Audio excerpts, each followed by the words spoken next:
ஹாய்ங்க. இப்போ குரூப் 2ல ரீசெண்டாக கேட்டிருக்க ஒரு கோடிங் டீகோடிங் மெத்தட் கொஷின் தாங்க இது. இந்த மாதிரி கொஷின்ஸ் வந்து இப்போ ரிப்பீட்டடாக கேட்க ஆரம்பிச்சிருக்காங்க.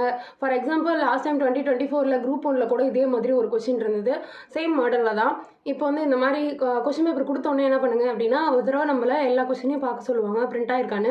அப்படி பார்க்கும்போதே நீங்கள் வந்து ஏபிசிடி அப்படின்ற ரிலேட்டடான ஒரு கொஷின் இருக்குது, கோடிங் டிகோடிங் ரிலேட்டட் கொஷின் இருக்குது அப்படின்னாவே லாஸ்ட்டாக திருப்பி ரஃப் பேஜில் வந்து ஏபிசிடி போட்டு இந்த மாதிரி நம்பர்ஸ் எழுதி வச்சுக்கோங்க. இது வந்து டைம் சேவ் பண்ணி கொடுத்துரும் பின்னாடி. இப்போ அவங்க என்ன கேட்டிருக்காங்க, a power b plus b power c plus c power a அப்படிங்கிற மாதிரி கொஸ்டினில் கொடுத்துருக்காங்க. ஸோ நான் ஏக்கு என்ன 1, பிக்கு என்ன 2 அந்த மாதிரி இதில் எடுத்து சப்ஸ்டியூட் பண்ணேன் அப்படின்னா 2 பவர் 3 ப்ளஸ் 3 பவர் 1 அப்படின்னு கிடைக்குங்க. இதை வந்துட்டு 1 ஸ்கொயர் என்னங்க 1 தான். 2 கியூபு 2 இன்ட்டு 2 இன்ட்டு 2 அதாவது 8. 3 வந்து 3 பவர் 1 3 தாங்க. இது மூணையும் ப்ளஸ் பண்ணால் 12. கொஸ்டினில் என்ன கேட்டிருக்காங்க அப்படின்னா இந்த 12க்கு எதெல்லாம் ஈக்குவல் இல்லையோ, எது ஈக்குவல் இல்லையோ அதான் ஆன்சர்னு சொல்லிட்டாங்க. நம்ம கொஸ்டினை படிக்காமல் 12 ஃபஸ்ட் ஆப்ஷன் போட்டோன்னே 12 வருது அப்போ இதுதான் ஆன்சர் அப்படின்னு குறிச்சிடக்கூடாது. கொஸ்டினை ஒன்ஸ் நல்லா படிச்சுக்கணும்.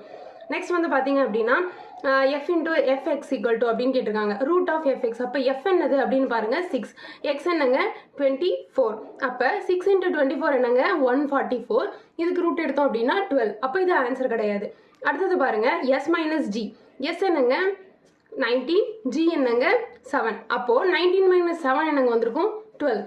அதுக்கப்புறம் சி பார்ப்போம். பி இன்டூ ஈன்னு கொடுத்துருக்காங்க. பி நமக்கு தெரியும் 2, இ என்னது 5, அப்போ 2 5s are 10. எல் என்னங்க டேரெக்டாகவே 12, அப்போது இந்த 12 இருக்கிறது ஆன்சர் கிடையாது.